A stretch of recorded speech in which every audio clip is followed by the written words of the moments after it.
request करी आम ओडिशा थिबा फादर पास्टर आ जति ख्रीस्टियन धर्मावलंबी लोक मैंने जीशुख्रीष्ट को कंटारे पोती मारी सारा पर 3 दिन पर जीशुख्रीष्ट जीवंत हो उठी सेमिति एमाने सब प्रेयर करंतु सही मोमबत्ती जलांतु आउ ह्यूमान को वापस नहीं आसतु जदि एटा आपण करि दउचंती आउ किए हो कि न हो मु ख्रीष्ट धर्म आपणे नेबी कहीं ह्यूमान को मु बहुत भल पाए आउ जदि न होई परिबो या परे ख्रीष्ट धर्म प्रचार प्रसार ए पास्टर माने कहिबेनी करिबेनी एवं ए जिनसटा भी कहिबेनी जे आम जीशु 3 दिन पर उठी पड़िथिले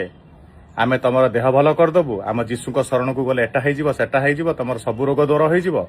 आ मु आपण मानको आ गुटे कथा कहूची मैक्सिमम लोक ये जो ख्रीस्टियन धर्मावलंबी लोक मैक्सिमम लोक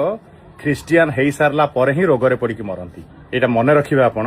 आउरी गोटे मिथ से अच्छी जो मैंने जीशुख्रीष्टर बहुत निजर जीशुख्रीष्ट निज पाखक डाकी नियंती अरे भाई ये संसार ये सुंदर संसार भगवान बनई आम मानक से पठई लंबा रही से मनुष्यर जीवन 125 वर्ष 130 वर्ष दिखाई आ तमें 30-35 वर्ष भगवान प्रिय होता पाखक पलैब ये 72 होर वाला जो कथा सेटा तो जीशुख्रीष्ट तुमको जो डाकिक नहीं ऊपर को जल्दी जल्दी सेटा भी से भाया कथा तेणु मुझे अपेक्षा करी जो पास्टर फास्टर फादर मितर अच्छा तो तुम मैंने प्रार्थना कर मु आशा करी ह्यूमान फेरी आसवे आम मान गहन को आ जदि न फेरिले एटा से ख्रीस्टियन बंधु मान भिडटी जो मैंने कहती आम जीशु 3 दिन पर पलि आसते